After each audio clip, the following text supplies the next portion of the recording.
News 46 is brought to you by Golden Casino Group, where you'll always find great fun, good food, and fantastic entertainment, all at Gold Town, Lakeside, and the Pahrump Nugget. News is also brought to you by J.K. Nelson Law. Call 727-9900 today for your free consultation. If you need a lawyer, you need Nelson.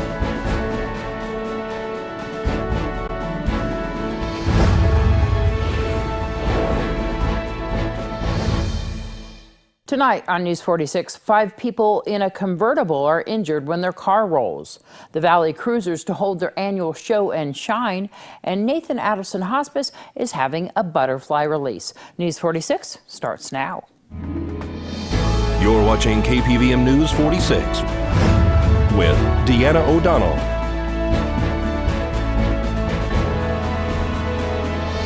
News 46, local coverage you can count on. Good evening. It's Friday, April 15th, 2016. I'm Deanna O'Donnell for News 46. 5 people were injured when their convertible vehicle rolled on Highway 160 last night. Just after 6 p.m., we were dispatched for a report of a rollover accident. The initial location of that accident was in question. The first location listed was 160 in the area of Johnny.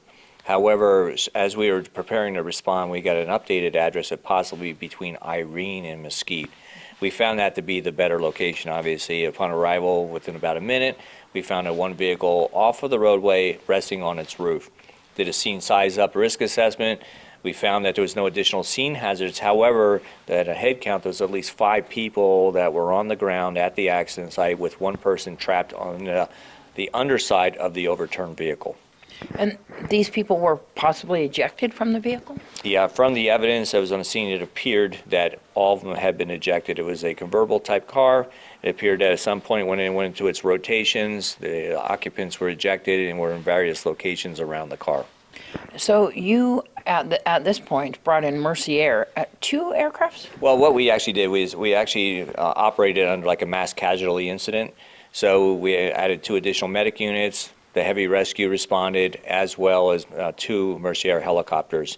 And it gave us the ability and the timeline to extricate one patient who was trapped underneath the vehicle while we were providing patient care to the others. We established an LZ on Highway 160 for Mercier, just north of the accident scene. The Sheriff's Office and NHP were very helpful on us in getting that traffic turned around because there was a lot of cars accumulating in that particular area. And so under the mass casualty, we identified which patients needed to be flown immediately, which ones went to our local hospital. And it's my understanding at least 1, if not more, may have been flown out subsequent to that at Desert View Hospital.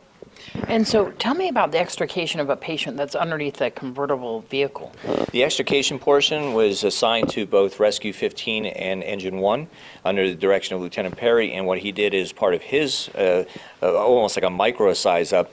He found that probably the fastest way for us to remove that patient, given the predicament they were in, was to utilize high pressure airbags and gently lift that vehicle to a position where they could slide the patient out onto a longboard. And then the rest of the occupants of the vehicle were found in various locations? Yeah, all around the vehicle, but they were various locations, correct. Were they all adults? No, there was 2 adults and the rest were under teenagers. It appears that there was no other reason for the accident that involved another vehicle or anything, right? This is just a single vehicle only involved in this? Don't know exactly. There was some speculation and some initial pieces of the investigation by NSP that speed may have been a factor.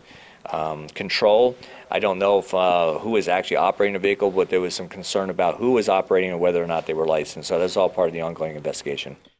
Judge Kim Wanker has agreed to a public reprimand from the Nevada Commission on Judicial Discipline for violating several legal canons in handling a paternity case. The case in her courtroom in 2012 resulted in Wanker holding a defendant in contempt of court, sentencing him to 7 days in jail and ordering him to pay a $500 fine. According to documents, Wanker failed to enter the order following her finding of contempt and also failed to give the defendant due process. She allegedly held him in contempt for statements or actions that do not constitute contempt under Nevada law. The judge has now agreed to complete a minimum of 2 courses at the National Judicial College this year at her own expense. She also has agreed to make a private apology to the defendant, vacate the finding of contempt, and reimburse the $500 fine the subject paid. James Paul Duet was taken into custody for being under the influence of a controlled substance and possession of drug paraphernalia after deputies were dispatched to the area of 680 East Street for a report of a male that was seen removing a statue from a gravesite at the cemetery and then walking across the street with the statue. Upon arrival, deputies made contact with the male, who identified himself as James Duet. Duet told deputies that he did take the statue, however, that God took it back from him and did not know currently where it was at. He further said, according to police, that it disappeared by God. Deputies say that he told them that he had used crack cocaine about an hour earlier. He said that he was homeless, and then he told deputies, according to the report, that he lived in the trailer at space 11B. Upon further investigation, Duet's roommate told deputies that there was a statue in their trailer that Duet had just brought in. The owner of the statue decided not to press charges, and it was returned to him. Duet was arrested for the drug-related crimes after testing positive for PCP and cocaine. As we head into our break, let's join Catherine Tillet from Golden Entertainment. We have our prospector bonus, which is on Sundays and Thursdays.